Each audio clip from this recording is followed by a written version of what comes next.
It's Zach Elliott at Feel Free to Argue. Hopefully everybody's doing okay.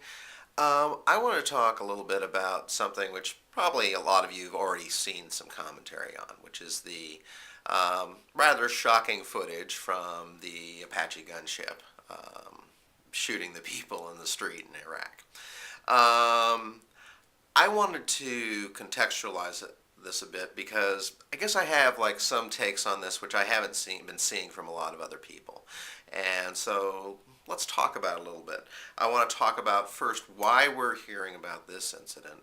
Secondly, I want to talk about kind of generally in terms of the chain of command.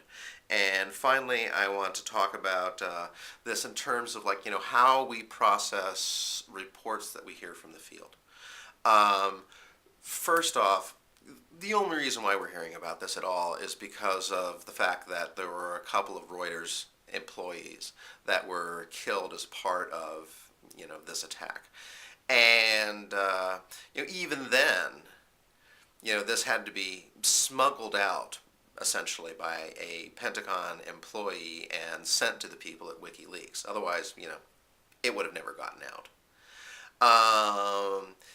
Already you can see it being played as, an isolated incident.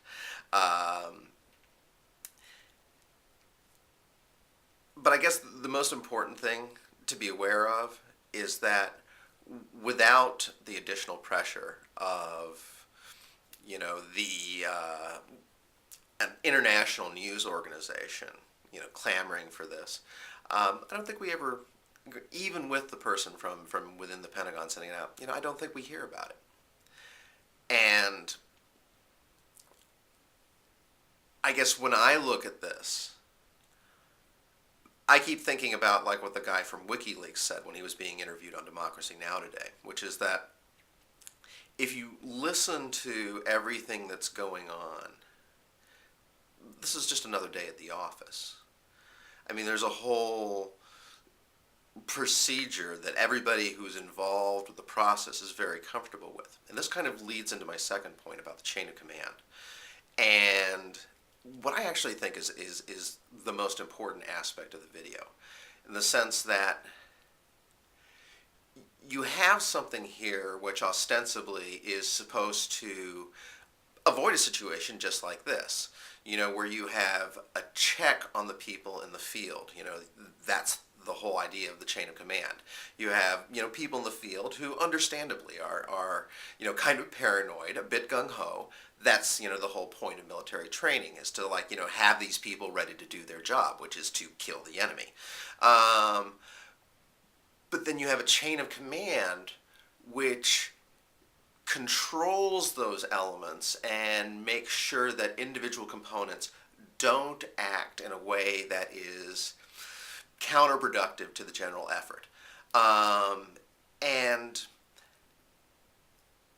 these structures, this whole thing where the guy has to ask for permission to engage, be given permission to engage before he can shoot. I think it's great that you have that process, but if nobody takes it seriously, then it's just a show. There's no actual meaning there. If the guy who's listening to the report from the helicopter gunship doesn't at least entertain the notion that the guy in the aircraft may be wrong. He may be misreading what he's seeing on the ground. He may be over-enthusiastic, as this guy clearly was. I mean, you could hear him saying, "Oh, please, just reach for a gun so that I can shoot you."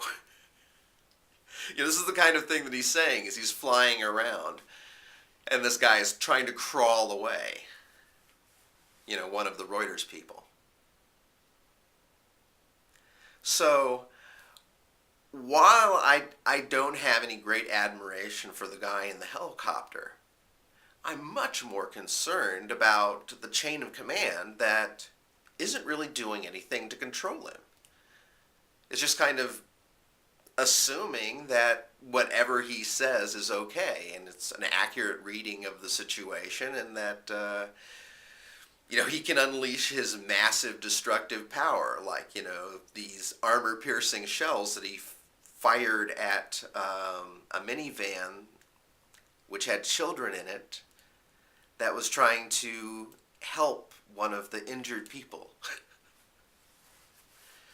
Miraculously, I don't think any of the children were killed. They were only injured.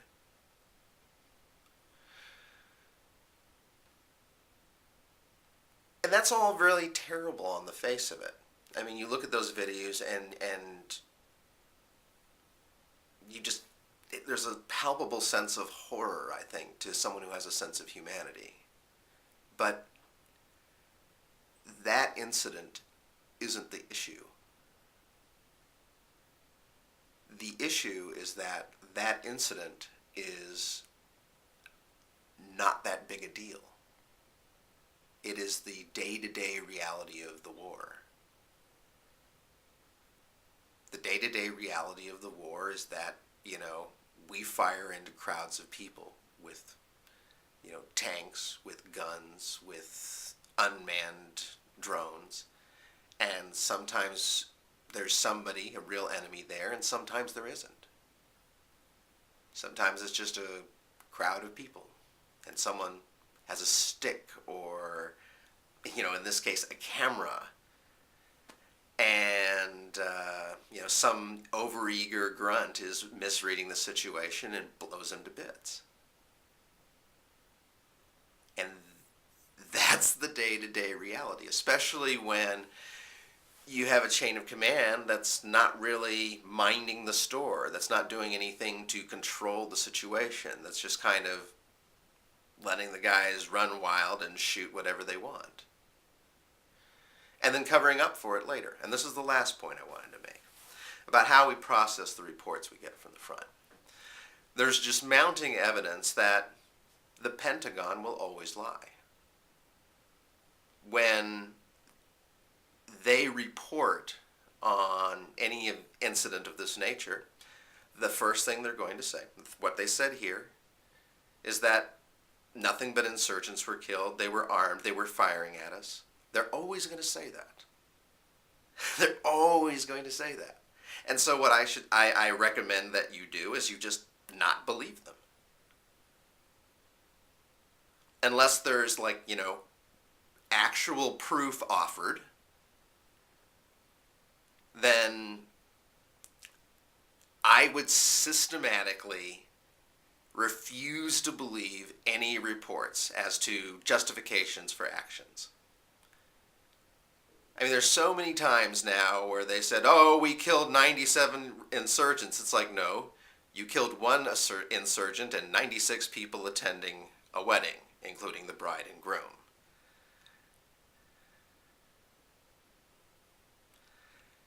So you've got to assume that there's constant CYA going on.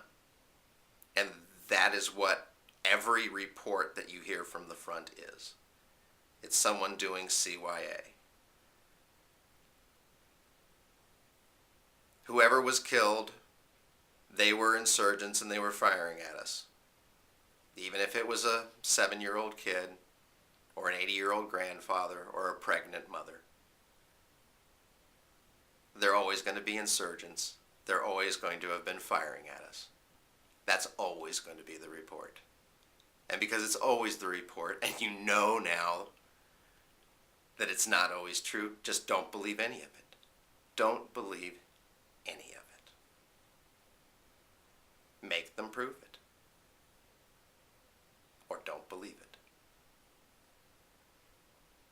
This has been Zach Elliott. Feel free to argue.